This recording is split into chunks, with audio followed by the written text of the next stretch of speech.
Welcome back to the final segment of this week's show, and before I talk to my next two guests, I want you to have a look at this.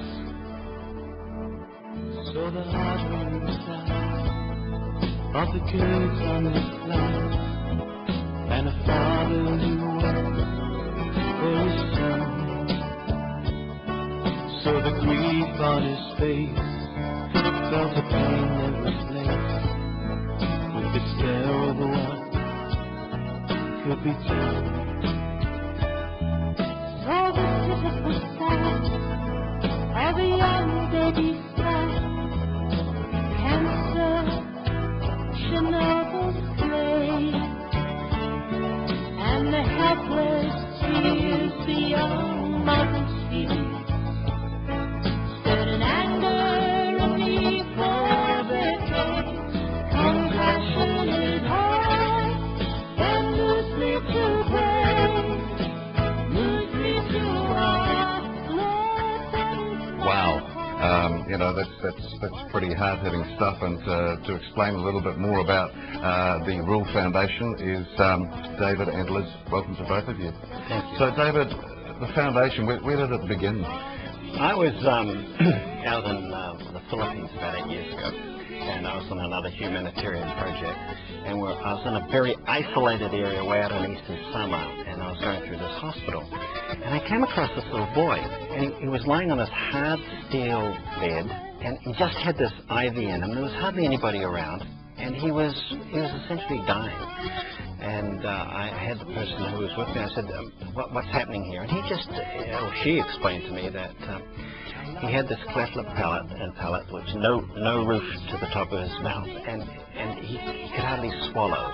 And he had actually been somewhat rejected by his parents as well. They already had a number of children and they didn't want any more, and he was basically left to die. And I said, "Well, what would essentially save this child?" And they said, "Milk powder." And I said, "Well, how much would the milk powder cost?" And they said, "About $11. I said, "Well, why isn't someone giving him the milk powder? We don't have the money." I said, "Is he going to die because of $11 worth of milk powder?" And they said, "Well, essentially, yes." I mean, I was amazed. So we went out, we got the milk powder, obviously, and that started us on a journey. And as we work with Roel, we found dozens of other kids that were in a similar plight. Some of them were hidden in villages. Some of them hadn't made it to the hospital, but because the hospitals are so underfunded, there's nothing the hospitals basically can do for them anyway. So our journey began, and we started a foundation that we named after this little boy called Roel, and we've been going now for 8 to 9 years and treated maybe over 200 children now that have come through the program. Wow. And it's just hearing you explain it, it's really something quite simple that we, living in Rotorua here, would go out and buy $11 worth of milk powder. Yes. But, you know, there are places where that's just not possible. That's right. Yeah. And Liz, you're public relations, so what's your function within? Basically, I am the public face of Ruel, and I'm out walking on the streets and trying to get our name known. I try and get our donation boxes onto as many counters as I can, and I'll talk to as many people as I can just to tell them what we do. And do you find that people are receptive to you? I mean, I'm not being a downer, but I mean, there's probably a lot of people wanting money for stuff. There is, and that's the difficulty.